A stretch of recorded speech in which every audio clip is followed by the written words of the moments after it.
Hello mga kachabi and good morning. For today's video mga kachabi, maghukay po tayo ng lupa para sa ating septic tank ng ating mga biik. So, ayan mga kachabi, ipakita ko po sa inyo nagtrabaho sila daddy. So, ayan guys, gagawa po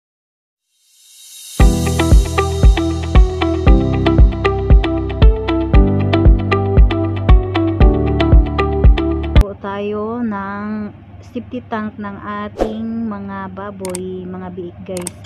Soon, kasi nga bumili ako ulit ng isang biik para for the future again guys, kasi nga nag-umpisa ako ulit ng panibago kasi nga nawala yung mga biik ko nung nagkasak nito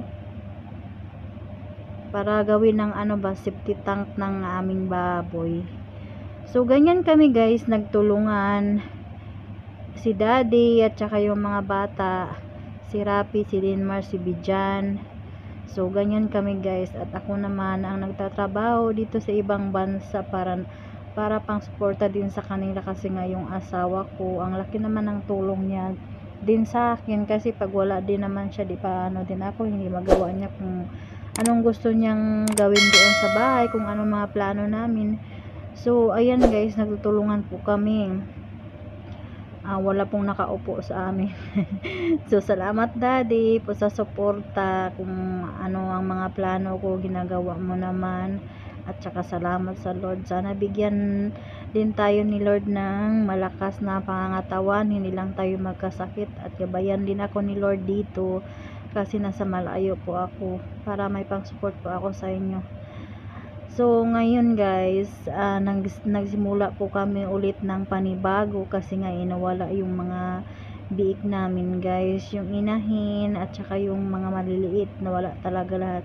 So back to zero ako. So yung plano namin guys, na una pinagawa ko yung kulungan ng baboy, pinarenovate ko yun, so natapos na.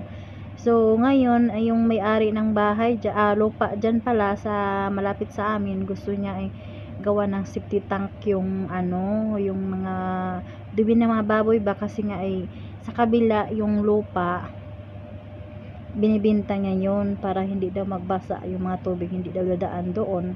So sabi niya gawa ng paraan para yung tubig hindi maputik doon sa lupa.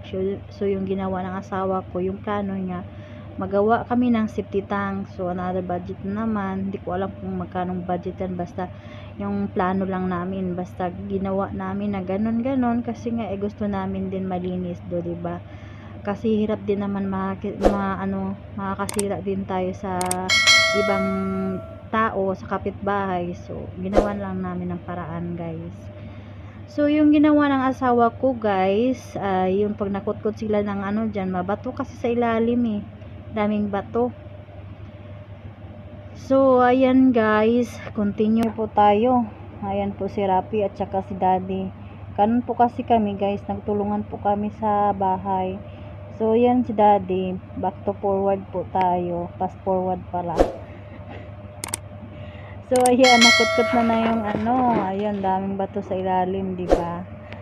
So si Rapi na naman sa ilalim kasi nga maliit yung butas. So siya ang nagkuha ng mga dumi doon sa ilalim. So ginawa niya ng paraan. So sabi niya, bumili kami ng 4 na semento at saka hollow block, kabilya, so at saka yung mga tubo. Si daddy lang na kasi nakakaalam nun Ako naman ang tagabigay ng budget sa kanya. Pasensyahan nyo na guys yung pasensyahan nyo na yung voice over ko, kasi hindi ako masyadong marunong Tagalog. So ayan guys, nagmix na po si daddy ng cement para doon sa paglagay ng hollow block doon sa ating septic tank. So ayan, kinuha na naman ni Rapi doon sa ilalim kasi nga padaming ayan, lupa, tapos bato na din siya sa ilalim. Siya mapunta dyan ba, tapos yung septic tank na tubo na gawin ni daddy, papunta na yun doon sa may sapa. So hindi na siya dadaan doon sa taas sa lupa, baga sa ilalim na siya, papunta doon sa sapa, may tubo siya nilagay. So ayan, tamang kutkot lang si Rapi kasi nga may may mga lupa pa siya. Ganyan kami guys, nagtutulungan. Si daddy, sila mga bata, si Bijan, si Rapi, ayan. So yan, tingnan nyo guys, oh, di ba bato na siya. So yan lang mo ang aking update for today sa panonood ng tubo. Ang dami-dami naman yata. Ito, oh, nagdagdag na naman sila ng 5. Nung una, bumili sila ng 3. Tapos sabi, kulang daw. So, yun, hingi na naman. Bumili ng ano. Tapos, mas malayo yung sapa. So, ayun mga katsabi, mas maganda kasi meron tayong safety tank. Kasi nga, ay yung kapitbahay namin ay nagreklamo ba kasi doon sa likod ng aming babuyan.